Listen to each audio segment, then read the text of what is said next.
সংগঠিত করেছে, আপনারা রিপোর্ট সংগ্রহ করবেন। আর দুর্নীতি কারা করেছে, চাঁদাবাজি কারা করেছে, সন্ত্রাসের রাজত্ব কারা কায়েম করেছে, এটাকে অবশ্যই এই বানিয়াপাড়ার আজকে আমার সম্মানিত সুধীজন, সম্মানিত ভাইয়েরা এবং আমার সম্মানিত বাপের বয়স সমতুল্য যারা চাচারা রয়েছেন, আপনারা প্রজ্ঞাবান মানুষ, আপনার মেধা যোগ্যতাকে কাজে লাগাতে হবে।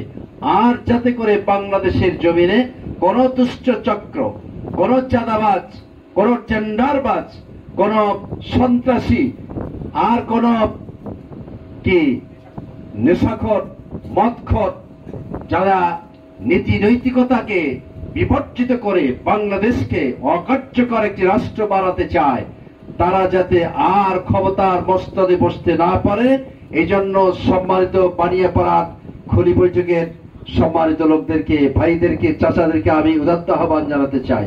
আমরা কি একমত আছি? বলে না ইনশাআল্লাহ। এরপরে আমরা চাই একটি বৃহত্তর ইউনিয়ন। এই ইউনিয়নের যেভাবে করে উন্নয়ন হওয়া দরকার বাজারের, এখনো সেই পরিমাণ উন্নয়ন হয় নাই।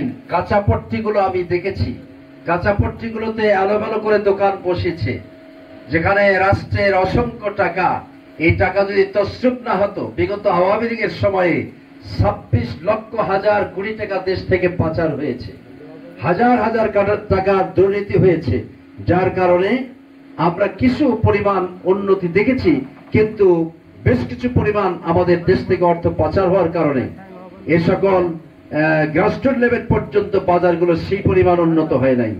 আমার মনে হয় এই টাকাগুলো যদি পাচার না হতো, সুষ্ঠু ব্যবস্থাপনা বাংলাদেশে হতো এবং সৎ আর যোগ্যতার নিরিখে লোকেরা যদি রাষ্ট্র ক্ষমতায় পরিচালনা করত, তাহলে আপনার এই চিলাহাটিতে যতগুলো স্কুল, কলেজ, মাদ্রাসা, আমার মনে হয় আর কাঁচা ভবন থাকতো না, বিল্ডিং এ পরিণত হতো, ঠিক কিনা?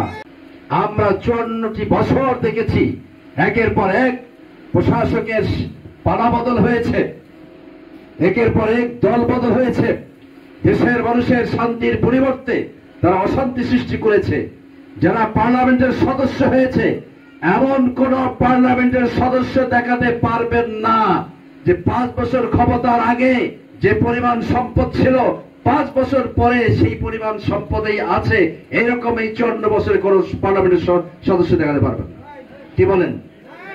ওই শোনা যায় যারা 12 দিনের এমপি ছিল, তাকেও কিন্তু দুর্নীতির মামলায় পড়তে হয়েছে। কথা বলেন? একটু সারা দেন না কেন? কিসের মামলা হয়েছে? দুর্নীতির মামলা। অথচ আমাদের জামাতের 2 জন শীর্ষ ব্যক্তি, মৌলানা মতিউর রহমান নিজামী আমির জামাত রাহিমাহুল্লাহ, এরপরে সেক্রেটারি জেনারেল আলী হাসান মোহাম্মদ মুজাহিদ রাহিমাহুল্লাহ, 2 জন ব্যক্তি 3টা মন্ত্রণালয় পরিচালনা করেছেন।